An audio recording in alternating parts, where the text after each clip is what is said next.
Bonjour et bienvenue sur ma chaîne YouTube. Dans cette vidéo, nous allons parler de température et de quantité de chaleur. Bon visionnage et n'hésitez pas à vous abonner à ma chaîne. On peut s'intéresser à la température soit à une échelle macroscopique, soit à une échelle microscopique. À l'échelle macroscopique, la température est la valeur indiquée par notre thermomètre. Cette valeur est souvent indiquée en degrés Celsius.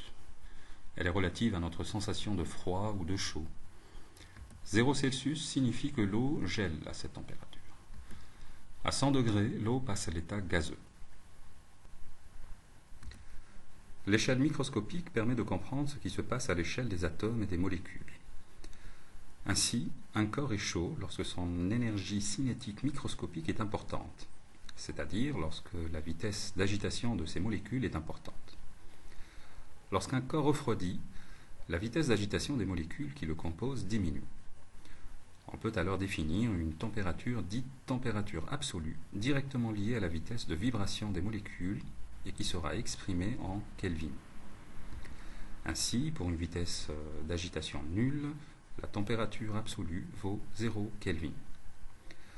On peut montrer expérimentalement que le zéro absolu correspond à une température de moins 273 degrés Celsius. Le passage de Kelvin à degrés Celsius est alors donné par la relation suivante. T en Kelvin égale température en degrés Celsius plus 273,15. Pour comprendre l'expérience qui a permis de déterminer la valeur du zéro absolu en degrés Celsius, nous allons d'abord rappeler à quoi correspond la pression d'un gaz à une échelle microscopique. Sur cette animation, un gaz est placé à l'intérieur d'un piston. Augmentons la température du gaz et observons. La vitesse d'agitation des molécules a augmenté. On remarque aussi que la vitesse d'agitation diminue lorsque la température diminue. La température d'un corps à l'échelle microscopique représente donc la vitesse d'agitation des molécules qui constituent ce corps. Qu'en est-il de la pression d'un gaz maintenant? La pression exercée par un gaz sur une paroi est directement liée au nombre de chocs sur cette paroi. Ainsi, lorsque la température augmente, la pression exercée par les molécules de gaz sur une paroi augmente également. Une température nulle, à savoir le zéro absolu, correspond à une vitesse d'agitation nulle des molécules. Or, nous venons de voir que température et pression sont proportionnelles. Par conséquent, au zéro absolu de la température correspondrait donc une pression nulle. Cette observation va nous permettre de comprendre l'expérience qui a été réalisée afin de déterminer la valeur du zéro absolu en degrés Celsius. Bien, détermination expérimentale du zéro absolu. Alors, l'expérience réalisée est la suivante.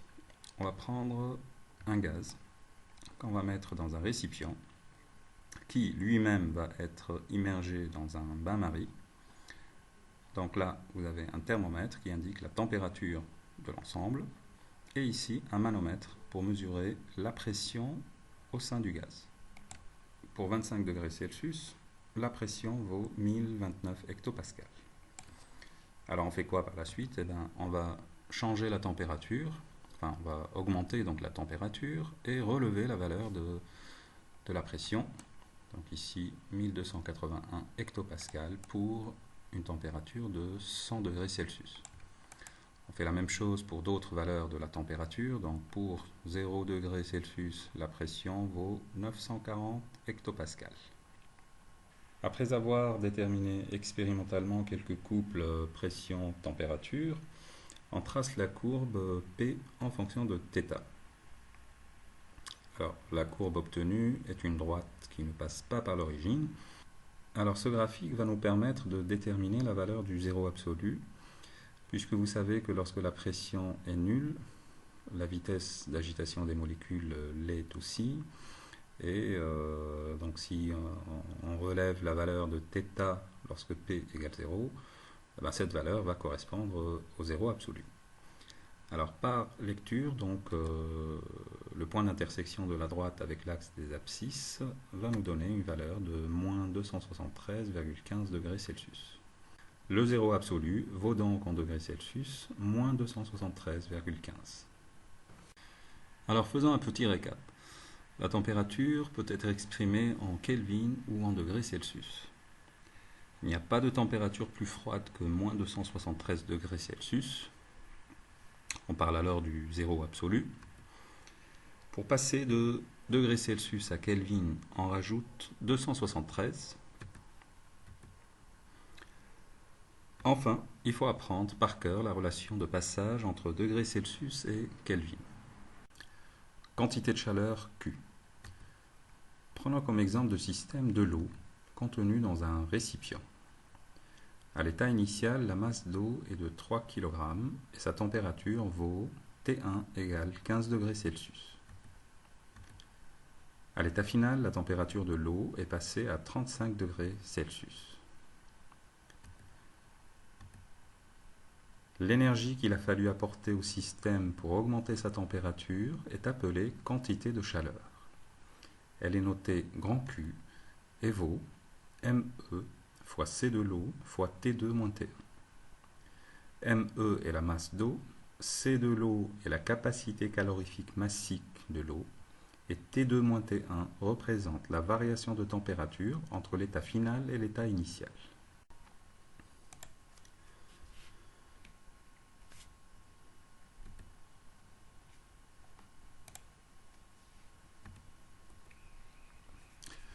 Alors voyons cette relation de plus près. Q représente la quantité de chaleur échangée entre le système et l'extérieur. C'est une énergie et elle s'exprime donc en joules. M est la masse du système et elle est exprimée en kilogrammes. Les températures peuvent être exprimées en Kelvin ou en degrés Celsius. Alors prenons un exemple pour comprendre.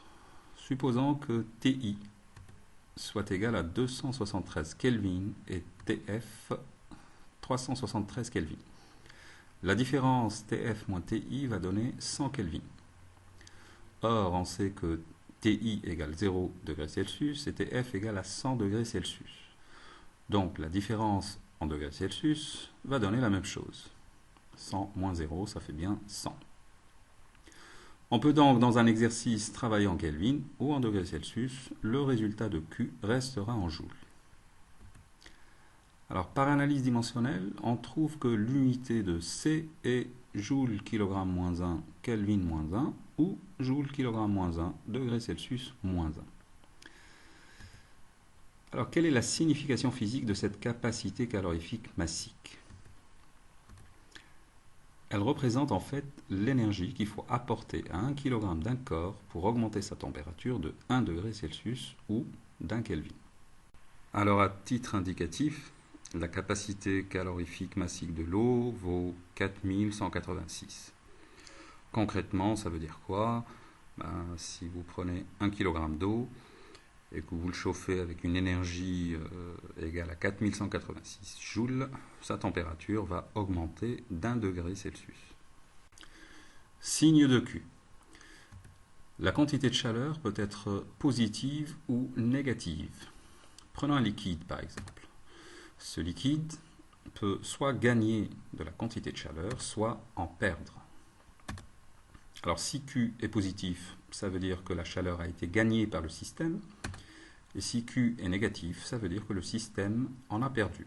Alors si dans un exercice on vous dit qu'un système 1 a échangé de la chaleur avec l'extérieur et que Q1 égale 500 joules, cela voudra dire que le système a gagné 500 joules sous forme de chaleur. Si par contre un autre système échange de la chaleur avec l'extérieur tel que Q2 égale moins 500 joules, cela voudra dire que le système a libéré de l'énergie sous forme de chaleur, et que cette énergie vaut 500 joules également. Alors, on va retenir que lorsque Q est positif, le système reçoit de la chaleur de l'extérieur, et si Q est négatif, le système cède de la chaleur à l'extérieur. Alors, on va finir cette vidéo par une petite application.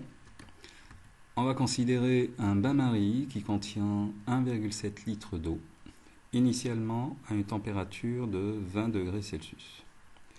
Au bout de quelques minutes, la résistance chauffante du bain-marie permet d'obtenir ce même volume d'eau à une température T2 égale 64 degrés Celsius. Donc on a fait chauffer 1,7 litre d'eau. Et on est passé de 20 degrés à 64 degrés. La question est la suivante. Calculer la quantité de chaleur reçue par ce volume d'eau, sachant que C de l'eau égale 4,18 kJ kg-1 Kelvin-1, et la masse volumique d'eau est donc de 1 kg par litre. Correction. Le système étudié ici est le volume d'eau, V égale 1,7 litre. La quantité de chaleur reçue par l'eau est donnée par la relation Q égale M fois C fois delta T.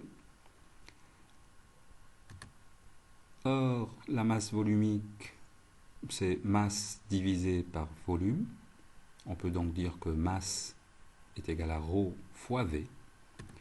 D'où Q égale ρ fois V fois C fois T2 moins T1.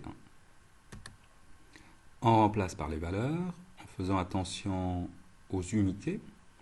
La capacité de l'eau était exprimée en kilojoules, il faut la convertir en joules donc. Et tout calcul fait, la valeur de Q vaut 312 664 joules. Voilà, cette vidéo touche à sa fin. Je vous remercie de l'avoir suivi jusqu'au bout et je vous dis à bientôt.